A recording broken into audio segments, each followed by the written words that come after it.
The morning of December 22nd, 1944, started with fog so thick that Sergeant James Hendrix couldn't see more than 30 yards down the Bastogne-Houffalize road. He crouched in a shallow foxhole at the northern edge of the perimeter, his M9A1 Bazooka resting across his knees, and listened to the sound of diesel engines rumbling somewhere in that grey wall of frozen mist. The rocket in his hands had cost the United States Army approximately $250 to manufacture. The German Panzer IV medium tank approaching his position carried a price tag of roughly $180,000 when you convert Reichsmarks to equivalent wartime US currency. That's a 720-to-1 cost ratio, 720 times cheaper. And, in the next 6 days of fighting, Hendrix and soldiers like him would use weapons exactly like the one he was holding to knock out 47 German tanks around the besieged Belgian town that would become legend. Before we jump back in, tell us where you're tuning in from, and if this story touches you, make sure you're subscribed because tomorrow I've saved something extra special for you. This wasn't theoretical. This wasn't propaganda inflating numbers for morale. After action reports from the 101st Airborne Division, the 10th Armoured Division, and attached units document every single tank kill around Bastogne between December 20th and December 26th, 1944, 47 armoured vehicles destroyed or disabled. At least 31 of those kills came from Bazooka teams. Infantry soldiers carrying tube-launched rockets that weighed less than 20 pounds took out tanks weighing 28 tons. The mathematics alone reveal something profound about how warfare had transformed by the winter of 1944.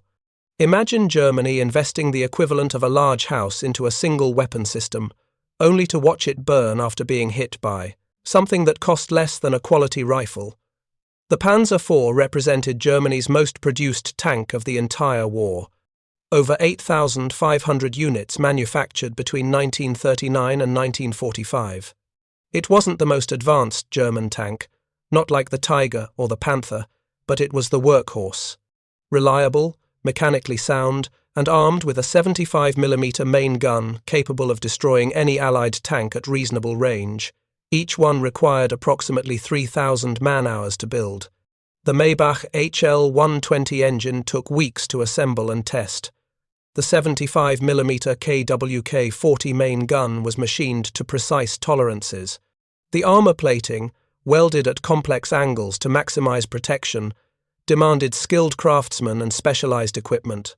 Meanwhile, the Bazooka rocket came off production lines so fast that American factories stamped out millions of them between 1942 and 1945. But raw numbers tell only half the story. The real question is how this cost disparity played out tactically in the frozen forests surrounding Bastogne. Every Panzer IV lost meant Germany couldn't easily replace it. By December 1944, German tank production was already struggling. Allied bombing had disrupted factories. Raw materials were scarce. Fuel shortages meant tanks couldn't be delivered to frontline units even when they were built. When a Bazooka team knocked out a Panzer IV at Bastogne, they eliminated a resource Germany desperately needed for the entire offensive. The United States, by contrast, had manufactured approximately 476,000 Bazooka launchers during the war. The actual rocket production numbered in the millions. If you lost a Bazooka, you grabbed another one. If you expended your rockets, supply trucks brought more, assuming those trucks could break through the German encirclement. This cost asymmetry created a strategic problem for German commanders planning Operation Wacht am Rhein, what Americans would call the Battle of the Bulge. They needed their armour to break through quickly, bypass strong points, and drive deep into Allied rear areas before American reinforcements arrived. But every crossroads, every village, every forest clearing potentially concealed soldiers with tubes on their shoulders. The Panzer IV's armour meant nothing if a two-man Bazooka team could flank it and hit the vulnerable side or rear plates. And at Bastogne, flanking opportunities existed everywhere. Understanding why Bastogne became the crucible for this economic mismatch requires stepping back to December 16, 1944. That morning, 3 German armies smashed through the American lines in the Ardennes forest. The offensive caught American forces completely by surprise. Entire regiments collapsed. Thousands of soldiers surrendered or retreated in chaos. Hitler's gamble was to split the Allied armies, capture the port of Antwerp, and force a negotiated peace in the west. The plan required speed above all else. Panzer divisions needed to move fast, exploit gaps, and reach the Meuse River before American reserves could respond. Bastogne sat at the center of a critical road network. 7 major roads converged on the town, including the highways leading north to Liège and west to Namur. Whoever controlled Bastogne controlled movement throughout the southern Ardennes. German planners initially hoped to bypass the town and leave it to follow on infantry, but American resistance stiffened faster than expected. By December 19th, the 101st Airborne Division had reached Bastogne and started digging in. General Heinrich von Luttwitz, commanding the 47th Panzer Corps, couldn't ignore a division-sized force sitting on his main supply routes. He ordered the 2nd Panzer Division and Panzer Lehr Division to contain Bastogne, while the rest of his corps continued west. That decision trapped roughly 18,000 American soldiers inside a shrinking perimeter. It also trapped German armored forces in a grinding siege they couldn't afford. Every day spent trying to reduce Bastogne was another day American reinforcements moved closer. Every tank lost, attacking the perimeter was one less tank available for the drive to the Meuse. The Germans brought heavy weapons. Artillery pounded American positions daily. Infantry probed for weak points. And they committed armor, including at least 60 Panzer IV tanks from various units, to breakthrough attempts. Preparing and narrating this story took us a lot of time, so if you are enjoying it, subscribe to our channel. It means a lot to us. Now, back to the story. The American defenders had rifles, machine guns, artillery with limited ammunition, and bazookas. Lots of bazookas. The 101st Airborne Division had deployed with standard infantry equipment, which meant approximately 1 M9A, 1 bazooka per rifle squad. That worked out to roughly 300 bazooka launchers distributed throughout the division. The 10th Armored Division's Combat Command B, also trapped inside the perimeter, brought additional bazookas. When you added in attached tank destroyer battalions and separate infantry units, Bastogne's defenders had somewhere between 400 and 500 bazooka launchers available when the siege began. Ammunition was the limiting factor. Each launcher was useless without rockets. The division's supply officers had stockpiled M6A1 rockets before the German offensive, but nobody anticipated a siege. Initial estimates suggested they had roughly 5,000 rockets available, maybe 10 per launcher on average. That sounds like plenty, until you realize that defending a perimeter requires constant readiness. Soldiers would spot German armor probing their sectors and fire at extreme range, hoping to score lucky hits. Others would engage half-tracks, armored cars, and self-propelled guns, anything that threatened infantry positions. The rocket expenditure rate climbed quickly during the first days of encirclement. Supply became desperate by December 23rd. The weather had been terrible, thick clouds and fog preventing air resupply. American artillery was rationing shells. Soldiers were eating 1 meal per day. Medical supplies were running low. And bazooka teams were down to their last few rockets. Then the weather broke. The clouds cleared on the morning of December 23rd, and C-47 transport aircraft started dropping supplies. The first priority was artillery ammunition. The second priority was medical supplies. The third priority was bazooka rockets. Pathfinder teams marked drop zones as close to frontline positions as possible. Parachutes blossomed across the frozen fields inside the perimeter. Soldiers sprinted from cover to retrieve containers, while German artillery tried to interdict the drop zones. Among the supplies that reached Bastogne on December 23rd were approximately 2,000 M6A1 bazooka rockets. Another 1,500 arrived on December 24th. More came on December 25th. By the time Patton's Third Army broke through on December 26th, Bastogne's defenders had received roughly 6,000 replacement rockets via airdrop. Combined with what remained from initial stocks, That gave Bazooka teams enough ammunition to engage every German tank that approached the perimeter. The tactical situation created perfect conditions for Bazooka employment. Bastogne itself sat on relatively high ground, surrounded by gently rolling terrain and forest.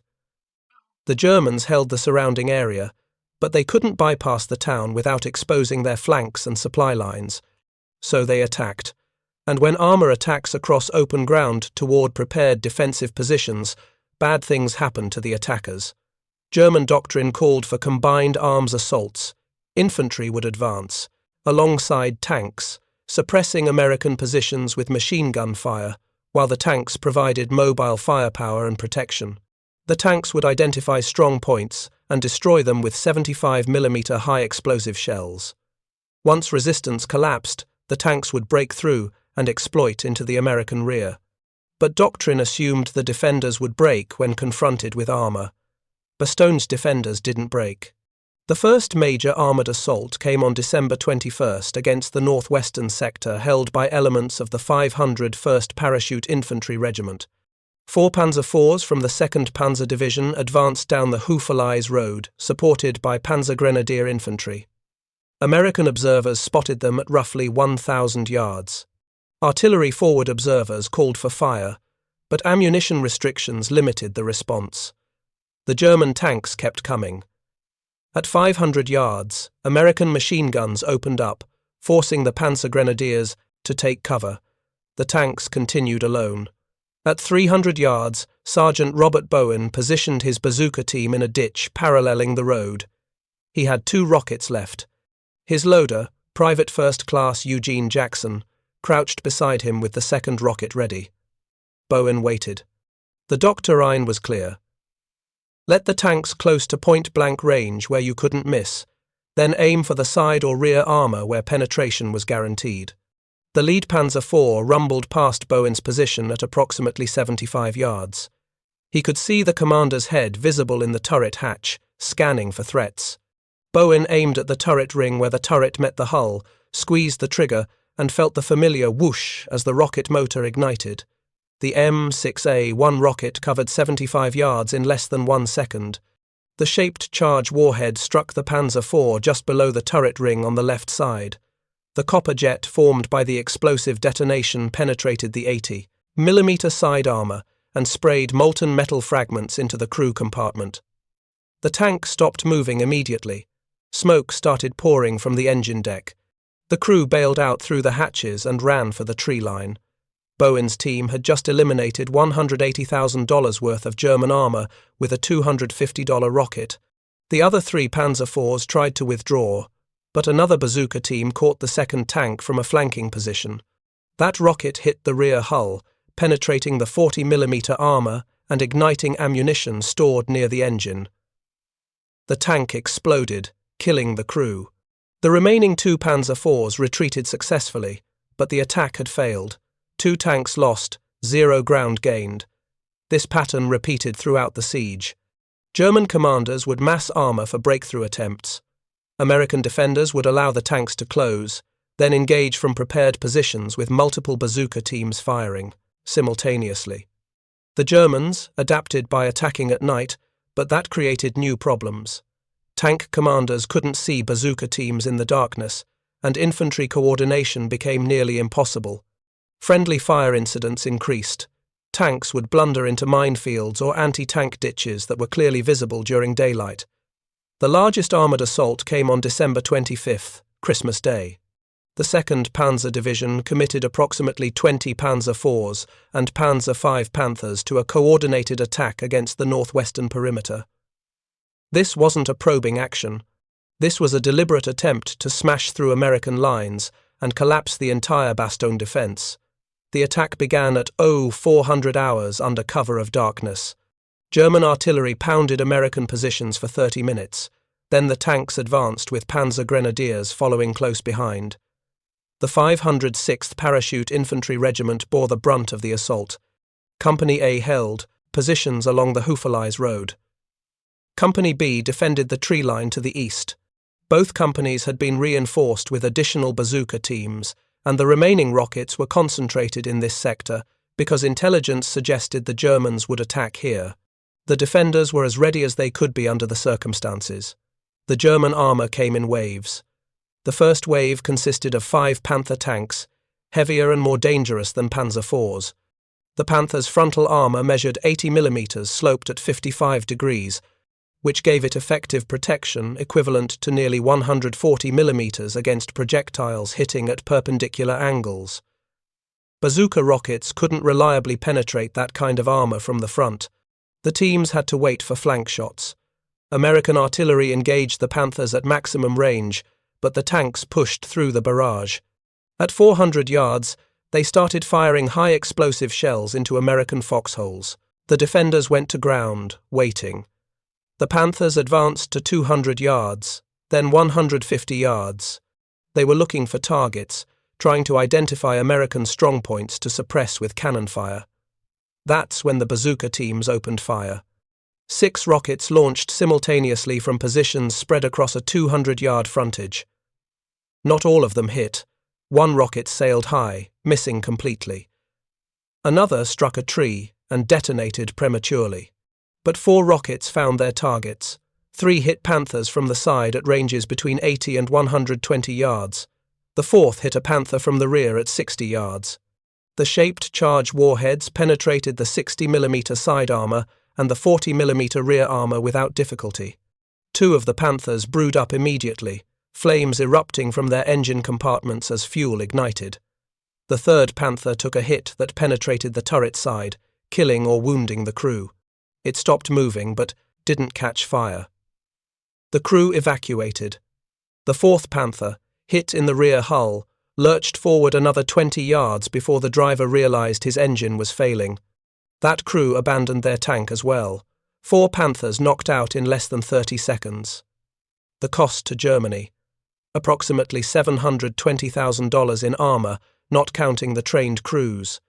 The cost to America: roughly $1,000 in bazooka rockets.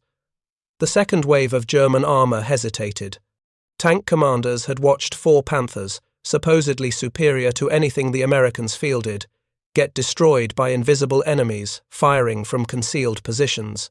The Panzer IVs that were supposed to exploit the breakthrough now faced the prospect of advancing through the same kill zone. Some commanders ordered their tanks forward anyway. Others pulled back to reassess.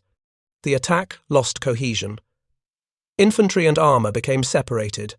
American machine gunners engaged the exposed Panzer Grenadiers, forcing them to ground. Without infantry support, the remaining tanks became vulnerable to more bazooka teams, manoeuvring into flanking positions. Over the next 2 hours, as dawn broke across the frozen landscape, American bazooka teams knocked out 6 more German tanks. Not all were kills. Some were mobility kills, where rockets damaged tracks or road wheels, immobilizing the vehicle but leaving the crew alive. Others were firepower kills, where rockets penetrated the turret but didn't ignite ammunition or fuel. The distinction mattered tactically but not strategically. A tank that couldn't move or couldn't shoot was just as useless as a tank that was burning. By 0800 hours on Christmas morning, the German attack had completely stalled. They'd committed 20 tanks to the assault and lost 10, a 50% casualty rate. The survivors withdrew to covered positions and didn't attempt another breakthrough. General von Luttwitz reported to his superiors that Bastogne couldn't be taken by direct assault. The defenders had too many anti-tank weapons and were too well dug in. He recommended continuing the siege and starving the Americans into surrender. But time was working against Germany. Every day Bastogne held was another day the rest of the Bulge offensive fell further behind schedule. The physics behind how bazooka rockets defeated Panzer IV armour followed the same principles that made them effective against Tigers, but the specific vulnerabilities of the Panzer IV created even more opportunities for American gunners. The Panzer IV's armour scheme prioritized frontal protection at the expense of side and rear defence. The frontal hull armour measured 80 mm thick, adequate against most Allied anti-tank weapons at combat ranges beyond 500 yards. The gun mantlet on the turret front added another 50 mm of curved armour, but the side hull armour was only 30 mm thick along most of its length. The turret sides measured 30 mm as well. The rear hull armour was 20 mm. The rear turret was 30 mm. And the engine deck armour was just 10 mm, barely enough to stop heavy machine gun fire. These thicknesses weren't design flaws. They represented calculated engineering decisions made in 1938 and 39 when the Panzer IV was developed. German doctrine at the time emphasized mobile warfare, where tanks would engage enemy armor from the front during rapid advances. Side and rear armor mattered less because friendly forces would protect those vulnerable areas. But by December 1944, Germany was fighting defensively in most sectors. Their tanks weren't spearheading breakthroughs. They were conducting counterattacks against entrenched enemies who had time to prepare ambush positions. The tactical situation had reversed, and the Panzer IV's armour scheme became a liability. The M6A1 Bazooka rocket-shaped charge warhead could penetrate approximately 120 mm of vertical armour plate under ideal conditions. That number varied based on impact angle, standoff distance, and whether the armour was sloped or vertical. But even under worst-case scenarios, the rocket could reliably punch through 80 mm of vertical steel. This meant Panzer IV frontal armour was marginally vulnerable at close range if the rocket hit perpendicular to the plate. Side and rear armour was completely vulnerable at any range and any angle. American training manuals distributed before the Bulge offensive included specific technical data on Panzer IV weak points. The manual TME 30451, German Military Vehicles, published in March 1944, featured detailed armour diagrams showing thickness measurements for every section of the tank. Intelligence officers briefed infantry companies on where to aim. The lower hull sides, where 30 mm armour protected the ammunition, racks. The rear hull, where 20 mm armour covered the engine and transmission. The engine deck, where 10 mm armour provided minimal protection. And the turret ring, where armour thickness dropped to create the rotating junction between turret and hull. Soldiers learned these weak points during training exercises in England and France before the German offensive began. They practiced on knocked-out German tanks captured during the summer campaign. They studied photographs and recognition charts. By the time the 101st Airborne Division deployed to Bastogne, every soldier who carried a bazooka knew exactly where a Panzer IV was vulnerable. That knowledge became critical during the close-quarters fighting around the town. The typical engagement distance at Bastogne ranged between 50 and 150 yards, sometimes closer. The terrain and weather conditions limited visibility. Fog was common. Snow squalls reduced observation ranges to less than 100 yards at times. The forested areas around Bastogne created natural choke points where roads passed through trees. German armour had to advance along predictable routes because the ground was too soft for cross-country movement, tanks that left the roads bogged down in mud or snow. This channelization gave American defenders enormous advantages. Bazooka teams would position themselves on the flanks of likely approach routes, concealed in tree lines or behind buildings. They would allow German tanks to pass their positions, then engage from the side or rear at point-blank range, where even a marginal shot would penetrate. The Germans couldn't defend against this tactic effectively. They tried buttoning up their tanks, closing all hatches to protect against small arms fire. But buttoned-up tank commanders couldn't see bazooka teams maneuvering into position. They tried maintaining wide spacing between vehicles to prevent multiple tanks from being engaged simultaneously. But wide spacing made coordination with supporting infantry nearly impossible.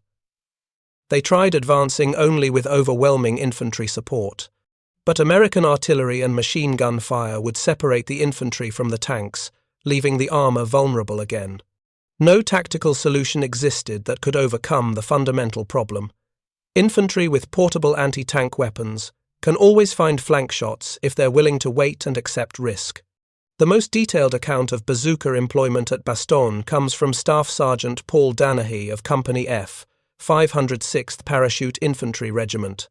Danahy commanded a bazooka section that knocked out 4 German tanks over 3 days of fighting. His after-action report, filed in early January 1945, provides granular detail about tactics and results. On the morning of December 23rd, Danahy's section occupied positions along the tree line northeast of Bastogne, near the village of Foy. They had 6 rockets remaining, after several days of siege. Intelligence reported German armour massing for an attack in their sector. Danahy positioned his 2 bazooka teams approximately 100 yards apart, both concealed in thick underbrush with clear fields of fire across the open ground approaching their positions. He instructed his gunners to hold fire until German tanks reached 75 yards, close enough to guarantee hits, but far enough to allow escape if the engagement went badly. At approximately 09:30 hours, 3 Panzer IVs advanced across the open ground toward American lines. They moved cautiously, stopping periodically to scan for threats. No infantry accompanied them. Danahy later wrote that he couldn't understand why the tanks were attacking alone, but he wasn't going to question good fortune. The lead Panzer IV approached within 80 yards of the 1st Bazooka team. The gunner, Corporal William Kiley, aimed at the tank's left side where the 30mm hull armour was, perpendicular to his position. He fired. The rocket struck just below the turret ring and penetrated cleanly. Danahy reported seeing smoke immediately start pouring from the crew hatches. The tank stopped moving. The crew evacuated within seconds. The 2nd Panzer IV, approximately 50 yards behind the leader, began reversing immediately when it saw the first tank hit. But reversing exposed its rear armour to the 2nd Bazooka team. Private First Class Richard Winters fired from 100 yards and hit the Panzer IV's rear hull. The 20mm armour offered no resistance. The shaped charge jet penetrated into the engine compartment and ignited fuel lines. The tank burned intensely. The crew didn't get out. The 3rd Panzer IV turned broadside while attempting to retreat, giving Kiley's team a second shot. They'd already reloaded. Kiley fired again at approximately 90 yards and hit the tank amidships, right through the side armour protecting the ammunition storage. The resulting explosion was catastrophic. The turret separated from the hull and landed 15 feet away. Danahy wrote that he'd never seen a tank explode that violently before. German commanders investigating afterward would have found 3 destroyed Panzer IVs, total value approximately $540,000. The American expenditure, 3 bazooka rockets costing $750 total. If you find this story engaging, please take a moment to subscribe and enable notifications. It helps us continue producing in-depth content like this. These individual engagements accumulated throughout the siege. Every destroyed tank reduced German offensive capability. Every immobilized tank tied up recovery vehicles that Germany needed elsewhere. Every crew killed or wounded meant fewer experienced tankers available for future operations.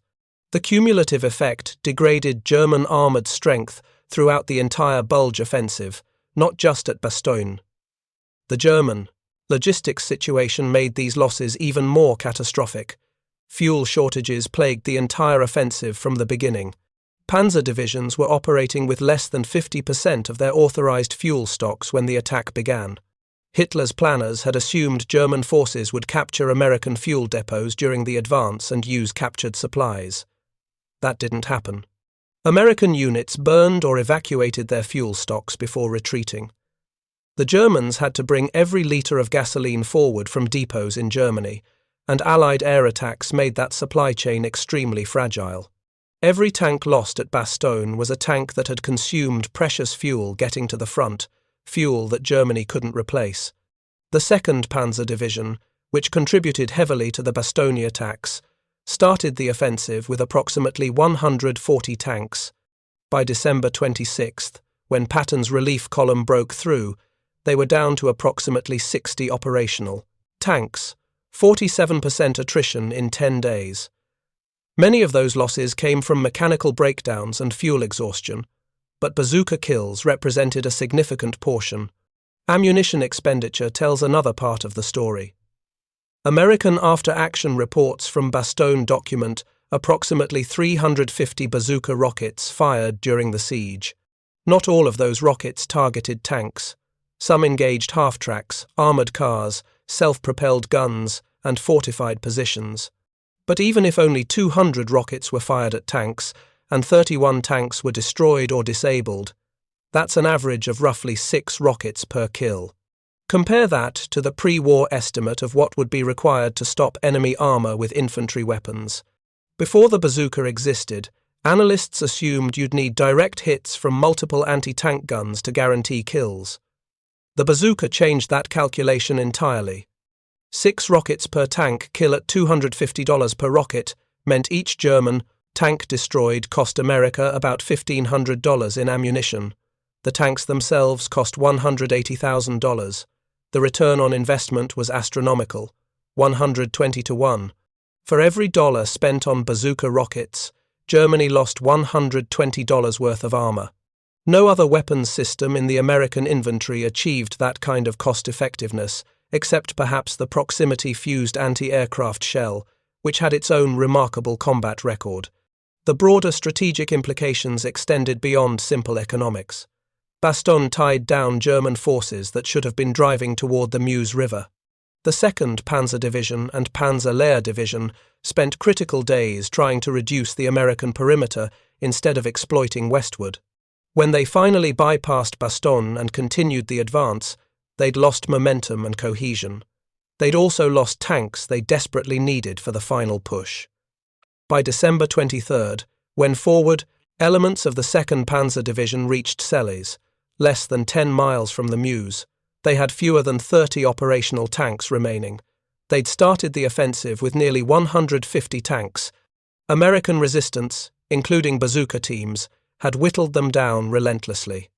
The relief of Bastogne on December 26th by Patton's Third Army marked the beginning of the end for the German offensive. But the fighting around the town continued for weeks as American forces expanded the corridor and cleared German forces from the surrounding area. Bazooka teams remained active throughout this phase. Total German armor losses in the Bastogne sector between December 20th and January 10th exceeded 120 vehicles. Exact attribution is impossible because many tanks were destroyed by multiple weapons systems, artillery, tank destroyers, fighter bombers, and bazookas all contributing. But veteran accounts and after-action reports consistently mention bazooka teams as primary killers of German armor during the close-quarters fighting. The 101st Airborne Division compiled detailed statistics on weapons effectiveness after the battle. Their analysis concluded that bazookas accounted for approximately 40% of all German armored vehicle losses in their sector. Tank destroyers accounted for another 30%. Artillery contributed 20%. The remaining 10% came from mines, fighter bomber attacks, and vehicles abandoned due to mechanical failure or fuel exhaustion. 40% from bazookas, weapons that cost essentially nothing compared to tank destroyers or artillery batteries, represented a stunning validation of the weapon's tactical value. The human cost of these engagements rarely appears in the cold statistics. Every destroyed tank represented 5 German crew members dead, wounded, or captured. Bazooka teams didn't always survive their attacks either. German tanks carried machine guns and high explosive shells. If a bazooka team revealed its position by firing and the tank survived the hit, the return fire could be devastating. Several American soldiers died at Bastogne after scoring successful hits, but being caught by machine gun fire before they could withdraw.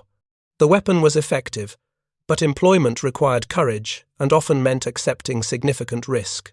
Private First Class John Towle's Medal of Honor citation from Bastogne describes his actions on January 3, 1945, during fighting north of the town. Towle's bazooka team engaged German armor supporting an infantry counterattack. He personally destroyed 2 Panzer IVs and damaged a third before German infantry killed him. His citation specifically notes that his actions stopped the German attack and saved numerous American lives. The cost-benefit analysis of his sacrifice defies calculation. 2 tanks worth $360,000, destroyed by rockets costing $500, but purchased with a life that cannot be quantified in economic terms. The legacy of Bastogne's bazooka employment influenced American infantry doctrine for the remainder of the war and beyond. The battle proved conclusively that well-trained infantry with adequate anti-tank weapons could defeat armor in defensive positions. This gave American commanders confidence to hold ground against Panzer counterattacks instead of withdrawing when enemy armor appeared. That confidence translated into more aggressive defensive tactics throughout the winter campaign in Europe. German tactical doctrine shifted as well. After Bastogne, Wehrmacht training bulletins emphasized the absolute necessity of combined arms coordination. Tank attacks without intimate infantry support were forbidden. Commanders were ordered to avoid terrain that favored ambushes, even if that meant longer approach routes. Tanks were instructed to maintain maximum standoff distances when engaging American infantry positions. All of these adaptations reduced the tactical effectiveness of German armor, which was exactly what the bazooka was designed to accomplish. The weapon itself evolved based on Bastogne experience. Soldiers reported that the M9A1 bazooka worked reliably in extreme cold, which hadn't been certain before the battle. The electrical firing system functioned even when temperatures dropped below 0 degrees Fahrenheit. The rockets remained stable during storage in freezing conditions. These were critical discoveries because much of the final campaign in Europe took place during winter months. Engineers made minor modifications to improve cold weather performance, but the basic design required no major changes. Production numbers reflected the weapon's proven value. American industry manufactured over 1.5 million M6A1 rockets in the first quarter of 1945 alone, more than in any previous 3-month period. The Army increased bazooka allocation to infantry units, going from 1 launcher per squad to sometimes 2 or 3 per squad, in divisions expecting heavy combat. By April 1945, when American forces were fighting into Germany itself, some rifle companies had a dozen bazooka teams available. The German response to this proliferation was to up-armor their tanks, but that created new problems. The Panzer IV Ausf and J variants, introduced in late 1944, featured additional armor plates welded onto the hull sides, increasing thickness from 30 mm to 50 mm. This improved protection against bazooka rockets at longer ranges, but added nearly 3 tons to the tank's weight. The Maybach engine, already marginal for the Panzer IV's original weight, now struggled even more. Maximum speed dropped from 40 km per hour to 35 km per hour. Fuel consumption increased. Transmission failures became more common. The up-armoring reduced the tank's mobility enough that it became easier for bazooka teams to maneuver into flanking positions. Germany was trapped in an engineering spiral, where every defensive improvement created new vulnerabilities. The post-war analysis conducted by the United States Strategic Bombing Survey included extensive sections on weapons cost-effectiveness. Their report on ground combat weapons, published in 1947, identified the bazooka as delivering the highest return on investment of any American infantry weapon. The report specifically cited Bastogne as a case study, demonstrating how relatively cheap precision weapons could achieve strategic effects by destroying expensive enemy assets. This conclusion influenced Cold War weapons development, encouraging investment in guided missiles and smart munitions rather than simply building larger caliber guns. Soviet military observers studying the Battle of the Bulge paid particular attention to American bazooka tactics. The Red Army had deployed its own infantry, anti-tank weapons, including the PTRD anti-tank rifle, and captured German Panzerfausts, but nothing matching the bazooka's combination of power, portability, and ease of use.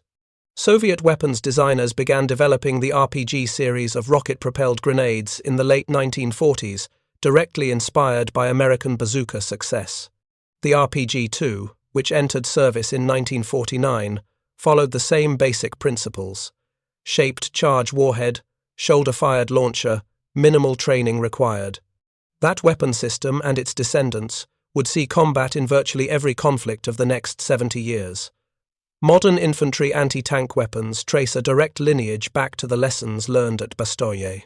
The principle remains constant: give individual soldiers weapons capable of defeating armor without requiring specialized vehicles or extensive training. The AT-4, Javelin, NLAW, and other contemporary systems all embody this philosophy. They cost thousands or tens of thousands of dollars per shot. Modern main battle tanks cost millions. The cost ratio persists, though not quite as extreme as 720 to 1. That $250 rocket knocking out a $180,000 Panzer IV in the frozen forests around Bastogne wasn't just a battlefield achievement. It was a demonstration of how industrial warfare economics had fundamentally changed by 1944. Mass production of adequate weapons defeated limited production of superior weapons. Individual soldiers empowered with portable precision munitions could defeat expensive armored systems. Cost-effectiveness mattered as much as technical superiority. These principles govern weapons procurement to this day. When Sergeant James Hendrix fired that bazooka on December 22nd, he wasn't thinking about cost ratios or strategic implications. He was thinking about stopping the tank grinding toward his foxhole before it killed him and his friends. But his action, the actions of hundreds of soldiers like him over 6 days of desperate fighting, changed how militaries thought about infantry anti-tank capabilities. They proved that you don't need to match your enemy's most expensive weapons with equally expensive counters. Sometimes the best answer is giving every soldier a weapon that costs almost nothing but can destroy almost anything. Up next, you've got 2 more standout stories right on your screen. If this one hits the mark, you won't want to pass these up. Just click and check them out. And don't forget to like, subscribe, and turn on the notification bell so you don't miss any upload from us.